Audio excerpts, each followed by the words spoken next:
tahun 2015. Saudara, yang saya mau sampaikan buat kita betapa tahun 2015 adalah tahun yang spesial buat kita semua, saudara-saudara. Kalau tadi saudara nyanyikan satu pujian yang luar biasa, biar itu merupakan satu pernyataan yang keluar dari dasar hati kita. Ya, hanya dekat Dia saja, hatiku tenang.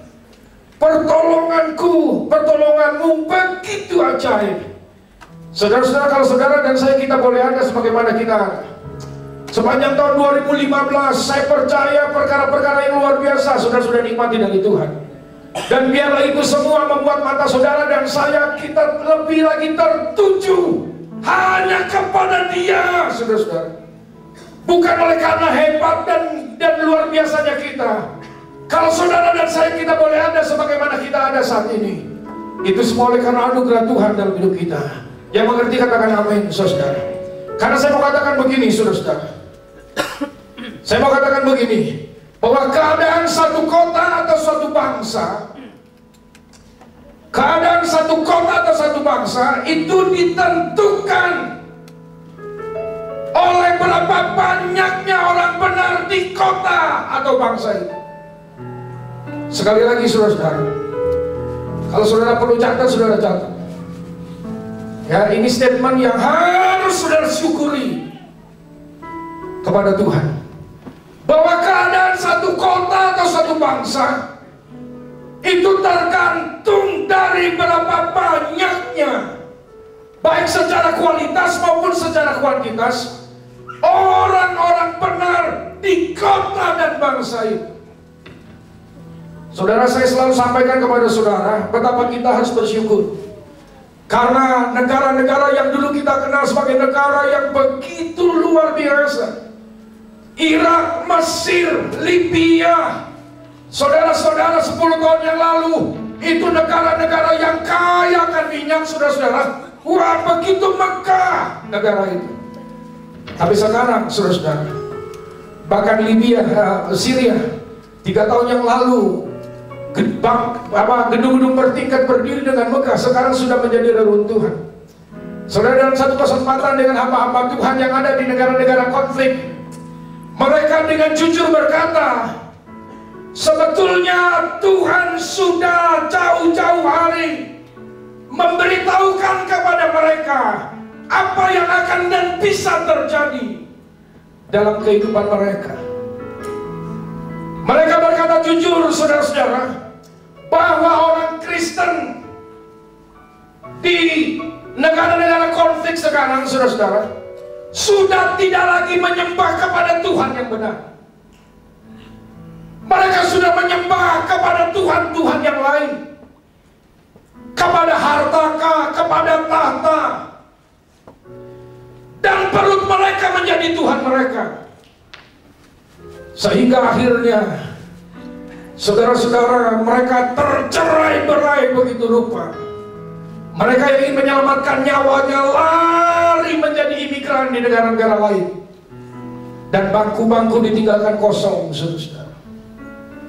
Ini hamba Tuhan dari negara-negara konflik berkata jujur, di satu sisi betapa kami hancur hati, betapa kami sedih melihat kursi-kursi yang ditinggalkan oleh jiwa-jiwa karena situasi yang terjadi.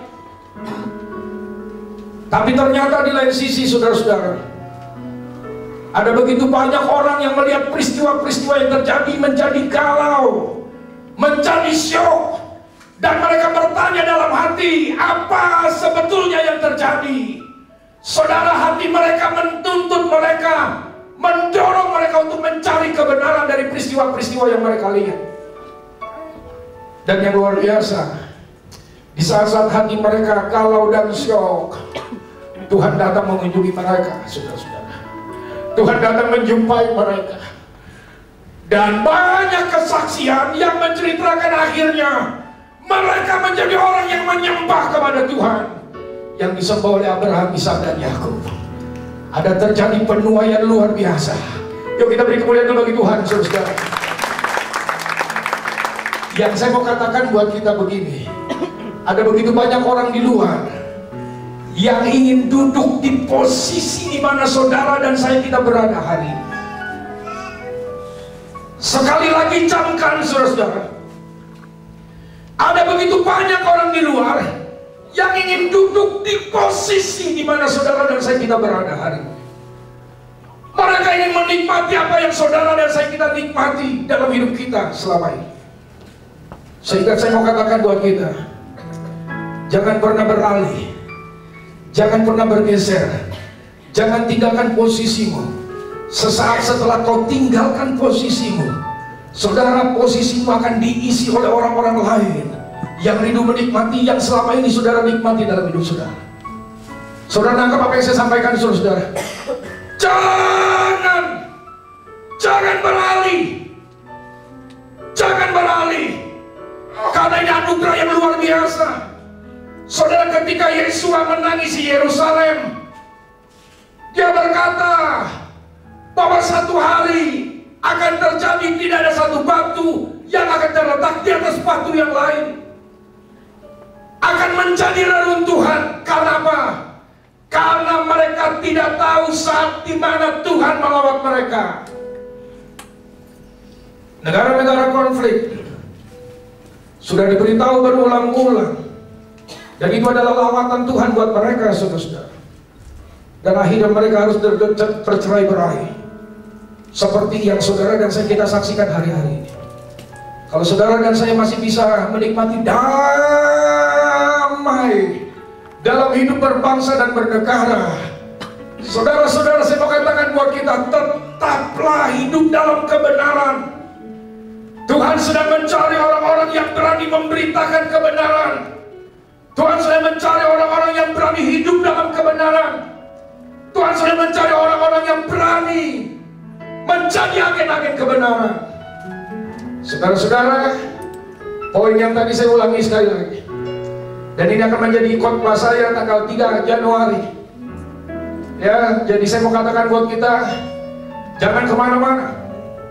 Tanggal 3 Januari saya akan sampaikan kebenaran firman. Saudara, saya rindu dari atas mimbar ini yang keluar adalah pengajaran. Kemarin ketika Ibu Hadasa berkata, ya, mintalah pengajaran dari para imam. Dalam Hagai pasal 2, itu bicara tentang akhir zaman, saudara-saudara. Beberapa waktu terakhir ini saya selalu berkata, saya berdoa, saya berharap dan saya rindu dari atas mimbar ini yang diberitakan bukan hanya sekedar etika moral. Bagaimana menjadi pria sejati, bagaimana menjadi wanita bijak, itu bagus, saudara-saudara. Tapi kalau melulu yang diberitakan hanya itu, kita bahkan baik yang mendengar maupun yang menyampaikan, saudara tidak akan pernah paham dengan apa yang mereka sampaikan, dengan apa yang didengar.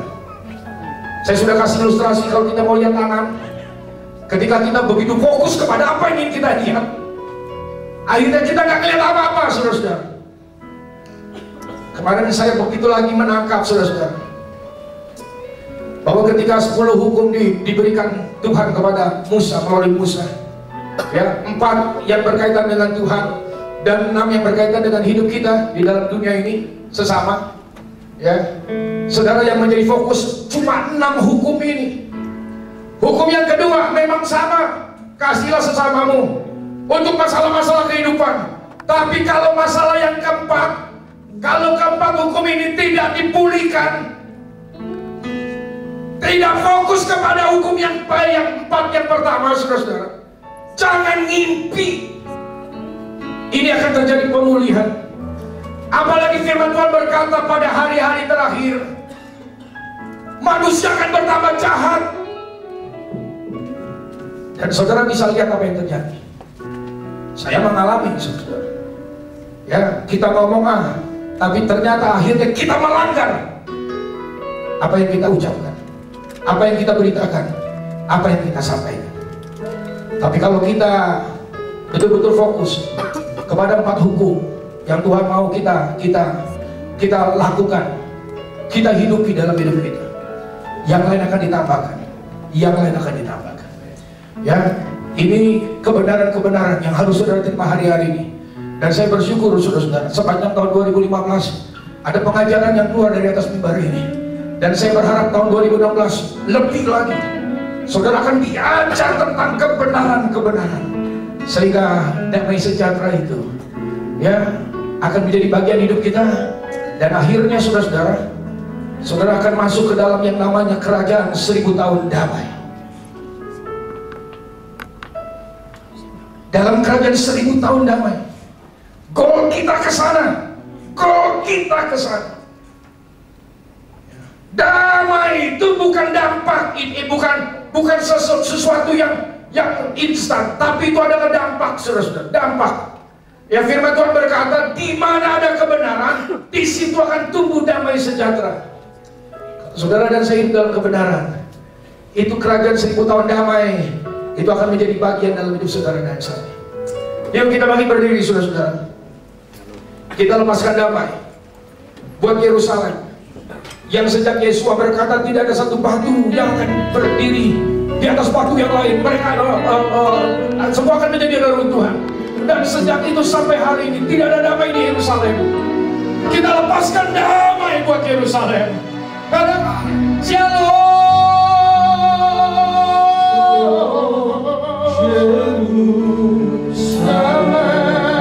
Peace be to you. Peace be to you. When Yeshua comes, take over. Take over.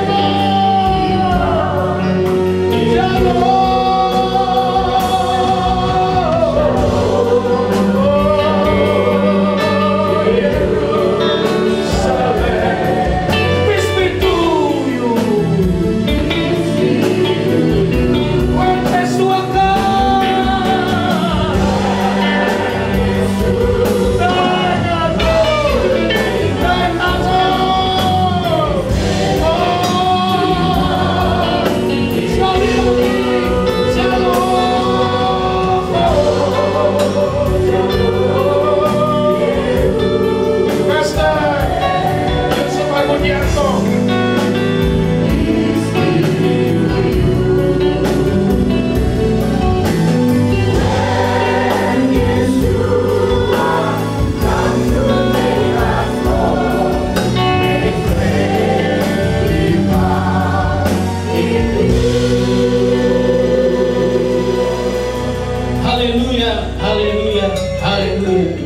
Kami berterima kasih kepada Bapa Yahweh yang sudah memberkati kami mulai dari puji-pujian, dan sekarang kami mau menerima kebenaran firman Tuhan. Kami percaya bahwa Tuhan masih bekerja dan akan menyempurnakan kami, membawa kami ke dalam seluruh kebenaran. Tahun 2016 adalah tahun yang baik, di mana kami akan memasukinya bersama dengan Bapa Yahweh. Terima kasih Bapa yang baik. Tiba saatnya kami mau siapkan hati kami untuk mendengarkan kebenaran firman-Mu. Di dalam nama Tuhan Yeshua HaMashiach kami berdoa. Amin. Puji Tuhan. Silakan duduk saudara. Saat ini kita akan belajar tentang apakah masih Alkitabiah. Apakah Alkitabiah Natal pada bulan Desember atau tanggal 25 Desember, saudara? Akhir zaman ini perayaan Natal pada bulan Desember itu luar biasa. Dana yang dihabiskan itu miliaran rupiah. Ada yang mengundang artis, dan biasanya ada pohon Natal, ada Sinterklas. Nah, bagaimana pandangan firman Tuhan mengenai Natal? Kita akan belajar. Setelah kita belajar, kita akan menerapkan dalam kehidupan kita, supaya olehnya kita bertumbuh.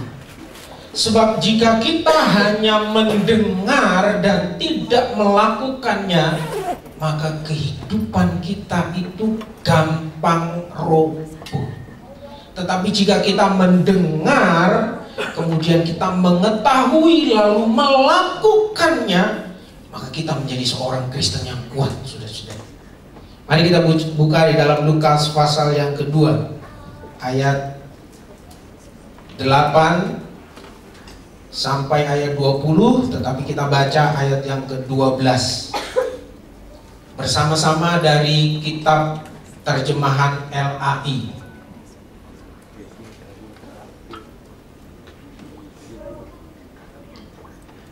Bisa ditampilkan? Ya, ayat 12. Dan inilah tandanya bagimu. Mari kita baca bersama. 2, 3. Kamu akan menjumpai seorang bayi dibungkus dengan lampin dan terbaring di dalam palungan. Kisah ini kita sama-sama tahu, saudaraku, bahwa pada waktu malaikat itu berkumpul di padang menjaga kawanan domba, lalu malaikat turun memberitahu kepada para gembala bahwa hari ini telah lahir bagimu seorang juru selamat di kota Daud. Lalu malaikat itu berkata, coba saudara perhatikan, saudaraku, ya. Inilah tandanya bagimu. Pada tanggal 25 Desember hari ini kamu akan menjumpai seorang bayi dibungkus dengan lampin dan terbaring di palungan. Amin. Enggak ada yang amin. Saya ulangi, ya. Jangan diulangi dulu, Pak. Inilah tandanya bagimu. Pada tanggal 25 Desember, ada kata 25 Desember? Tidak ada, saudara-saudara. Pertanyaannya, mengapa orang merayakan Natal pada tanggal 25 Desember? Alkitab dengan jelas mengatakan bahwa pada hari ini, ayat 12 dikatakan, kamu akan menjumpai seorang bayi dibungkus dengan lampin dan terbaring di dalam palungan. Tidak ada kata yang menjelaskan bahwa Natal itu terjadi pada bulan Desember. Lalu mari kita bandingkan di dalam Matius pasal 2. Matius pasal 2 ayat yang ke-11. Mari kita baca bersama. 1, 2, 3. Maka masuklah mereka ke dalam rumah itu dan melihat anak itu bersama Maria ibunya, lalu sujud menyembah dia. Mereka pun membuka tempat harta bendanya dan mempersembahkan persembahan kepadanya, yaitu emas, kemenyan, dan mur. Mari kita sekarang bandingkan. Jadi yang pertama, malaikat menjumpai para gembala. Lalu kisah yang kedua, ada orang Majus. Orang Majus datang menyembah raja di atas segala raja. Mari saudaraku, di dalam Matius pasal 2 ini pun saya baca, saudara. Kalau benar katakan amin, kalau nggak benar saudara nggak usah amin. Pada tanggal 25 Desember masuklah mereka ke dalam rumah itu. Amin. Nggak ada yang amin. Puji Tuhan. Berarti benar, saudaraku. Di dalam ayat ini juga tidak ada kata tanggal 25 Desember.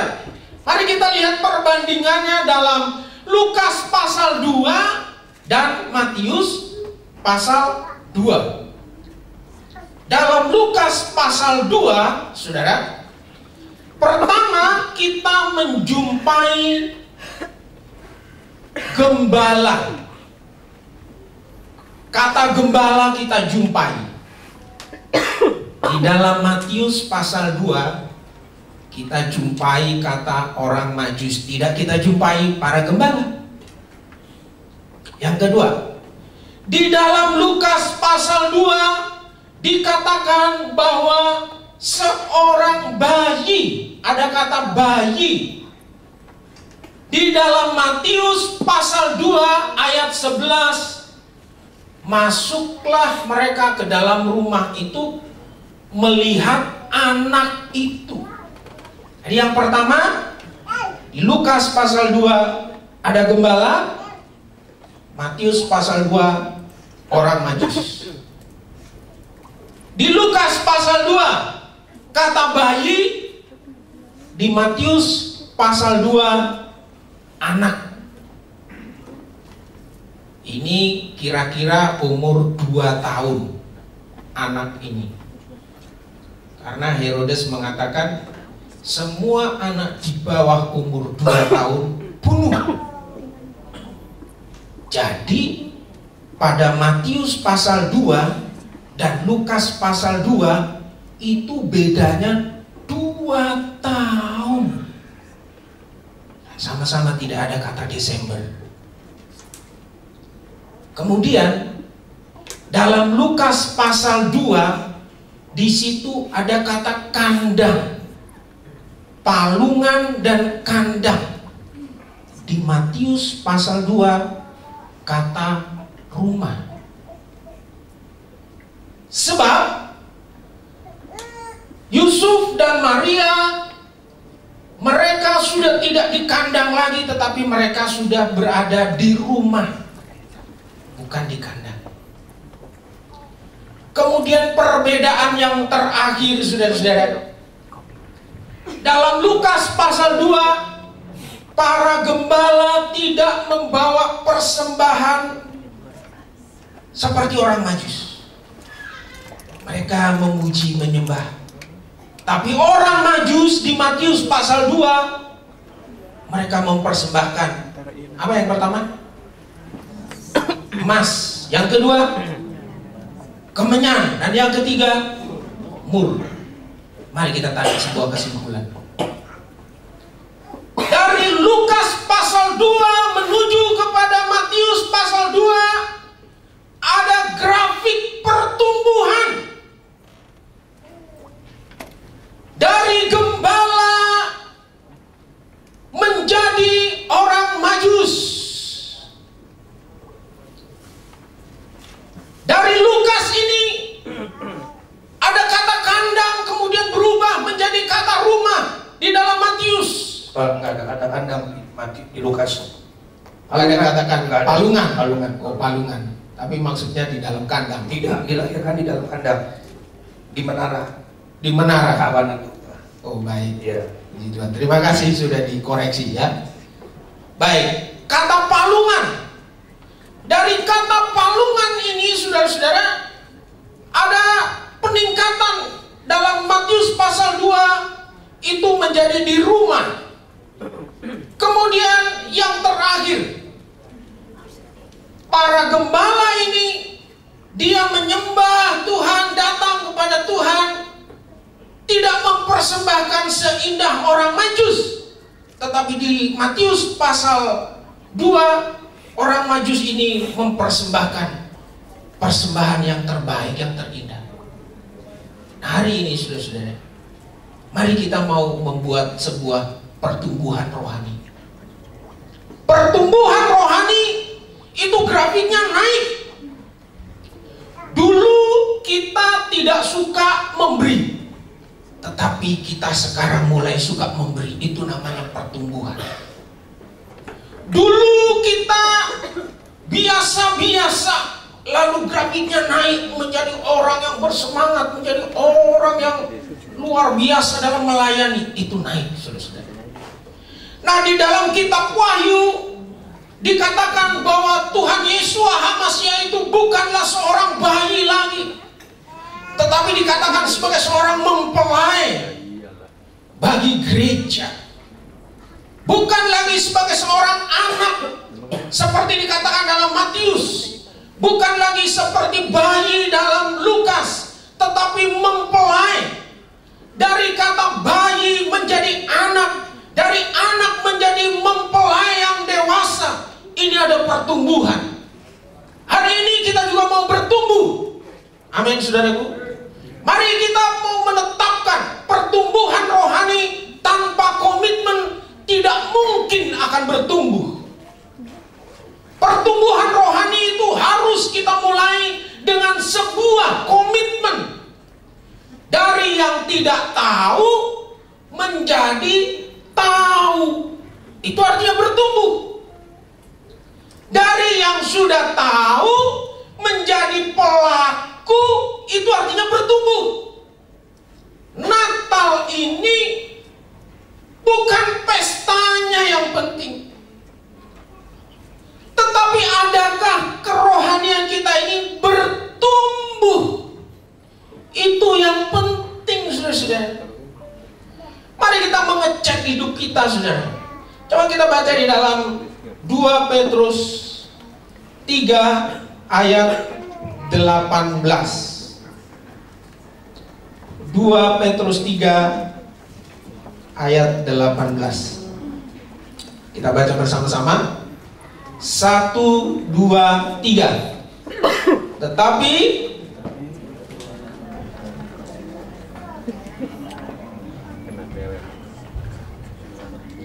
ya, puji Tuhan, firman Tuhan mengatakan bertumbuhlah dalam kasih karunia dan dalam pengenalan. Sekali lagi, pengenalan. Mari kita ucapkan bersama, pengenalan.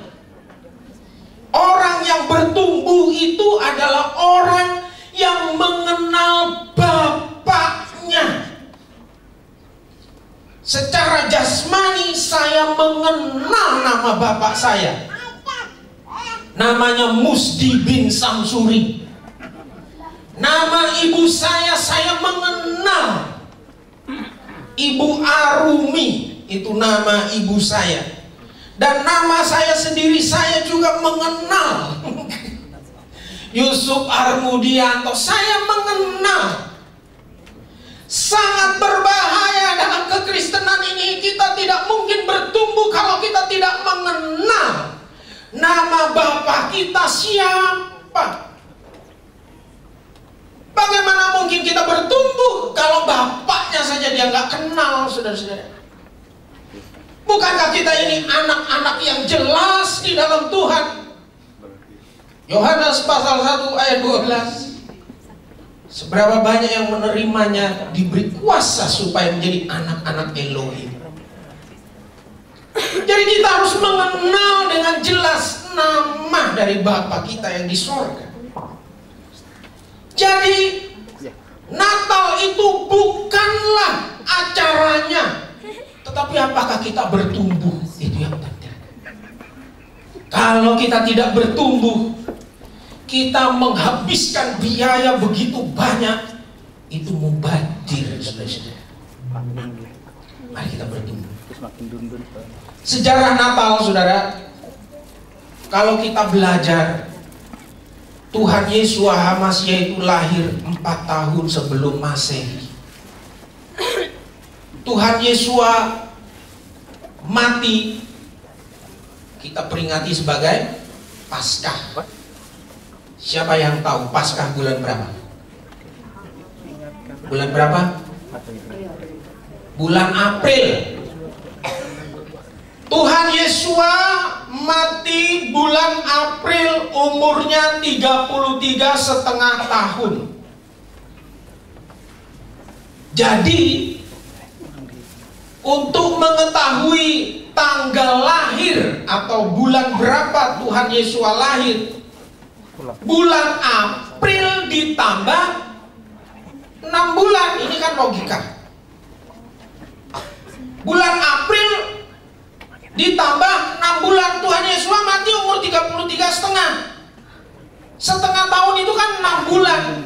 Tambahin 6 bulan, disitulah hari lahir Tuhan Yesus Hamasiah. Coba bulan April ditambah 6 bulan, jadi bulan apa? April, Mei, Juni, Juli, Agustus, September, Oktober. Jadi yang salah mana? Paskahnya atau Natalnya? Nggak mungkin dua-duanya benar. Dua-duanya salah. Nggak mungkin, saudara-saudara. Nah, saudara, kemungkinan pada waktu Tuhan Yesus lahir itu bulan Oktober. Pada waktu gembala itu menggembalakan domba di padang, bulan Desember di Palestina, di Israel itu banyak salju. Mungkinkah orang menggembalakan domba tapi banyak salju? Tidak mungkin. Bulan Oktober itu musim panas. Jadi kalau ada gembala menggembalakan domba di padang, itu lebih masuk kepada logika. Tetapi kan kita tidak bisa berdasarkan logika. Kita harus berdasarkan kebenaran, saudara-saudara. Nah, tadi saya mendapat pengajaran singkat dari Bapak Gembala di dalam Hagai pasal 2. Boleh saya coba ya, Pak ya?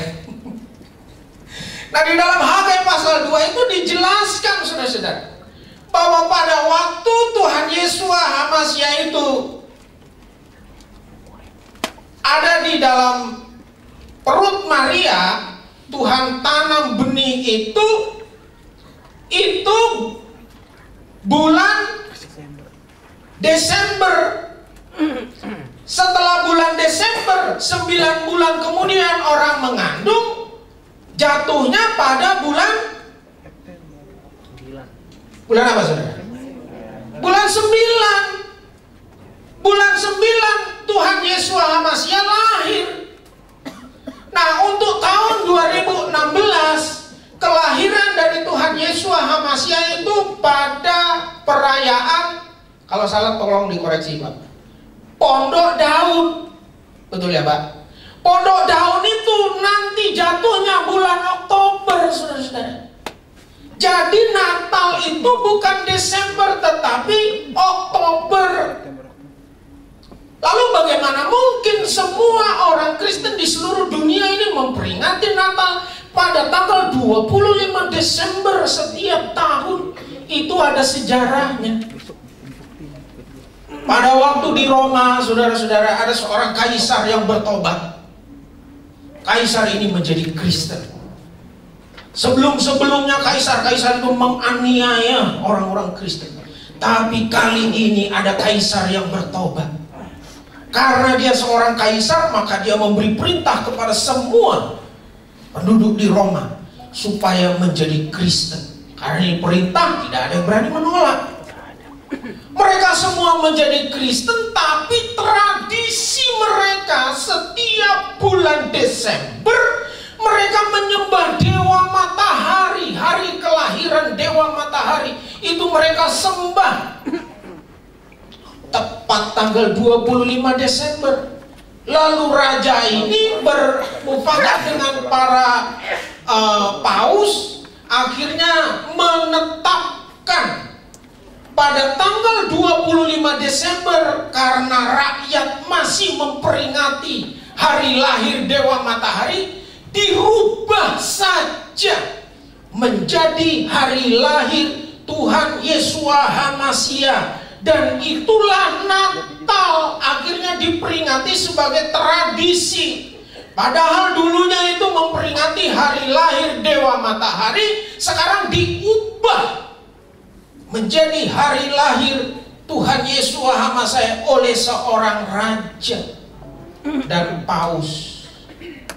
Saudara, ini kebenaran, saudara, sejarah, saudara-saudara. Sekarang setelah kita mengerti, apakah kita masih mau merayakan Natal pada tanggal 25 Desember atau bulan Desember pada umumnya? Sekarang sudah banyak gereja yang tidak lagi merayakan Natal pada bulan Desember. Dan banyak gereja yang sudah tidak merayakan lagi seperti dulu setelah mengerti. Kalau belum mengerti tidak apa-apa, namanya juga belum mengerti. Tetapi setelah mengerti, mereka akhirnya mencari kebenaran yang hakiki, lalu menerapkan dalam gereja. Ini yang Tuhan mau, saudara. Nah, hari ini kita mau bertumbuh, bukan? Bertumbuh itu artinya dulu tidak mengerti. Dulu kita tidak mengerti. Sekarang kita mengerti. Dulu kita mengerti tapi tidak melakukan. Tapi sekarang kita mengerti dan kemudian melakukan. Jadi mari kita mau mengerti dan melakukan. Nah, hal yang harus kita mengerti berikutnya adalah kebenaran tentang nama Bapa Yahweh. Saya sekarang paling suka khotbah itu tentang nama Bapa Yahweh, saudara-saudara. Karena itu melekat banget di dalam hati saya, saudara-saudara. Di dalam Filipi pasal 3, saudaraku, ayat 10, yang ku kehendaki ialah mengenal Dia. Jadi rupanya kata mengenal itu, saudara-saudara, beda dengan apa yang kita selama ini kita pikirkan. Tahu dengan mengenal itu beda, saudara-saudara. Saudara tahu saya, tapi saudara belum mengenal saya. Yang paling mengenal saya ya istri saya. Dia tahu persis apa yang saya inginkan, apa kebutuhan saya, seluk-beluk dan lain sebagainya. Dia tahu persis. Demikian juga saya terhadap istri saya. Saya mengenal, saya tahu betul karakteristiknya dan lain sebagainya. Saya tahu. Kalau cuma sekedar tahu, saudaraku, semua kita tahu. Presiden kita yang kita kasih Bapak Joko Widodo. Tapi pengenalan kita itu tidak sebaik ketika istrinya itu mengenal suaminya, saudara. Nah, yang Tuhan mau terhadap pengenalan kita akan Dia adalah bukan saja kita ini tahu, tetapi kita mengenal Dia, Bapa Yahweh yang baik. Namanya saja kita nggak kenal. Nama kita nggak kenal, bagaimana kita bisa mengetahui yang sedalam-dalamnya tentang Dia? Saya mau beritahu, nama Bapa Sorgawi kita itu Bapa Yahweh. Bukankah Tuhan Yesus HaMashiach pernah berkata begini, mengajarkan, jika engkau berdoa, berdoalah demikian, Bapa kami yang di sorga, dikuduskanlah namamu. Kalau Bapa tidak punya nama, tentu doa dari Tuhan Yesus HaMashiach tidak berbunyi seperti itu. Tetapi karena Dia punya nama, itu sebabnya Dia berkata, berdoalah demikian, Bapa kami yang di sorga, dikuduskanlah namamu. Berarti Dia punya nama. Nah, dulu kita nggak tahu nama Bapa Sorgawi itu siapa. Sekarang saudara, kita harus tahu, dan semua orang Kristen yang ada di seluruh bumi harus tahu yang namanya Bapa Sorgawi itu Bapa Yahweh. Tepuk tangan buat Tuhan. Haleluya. Dia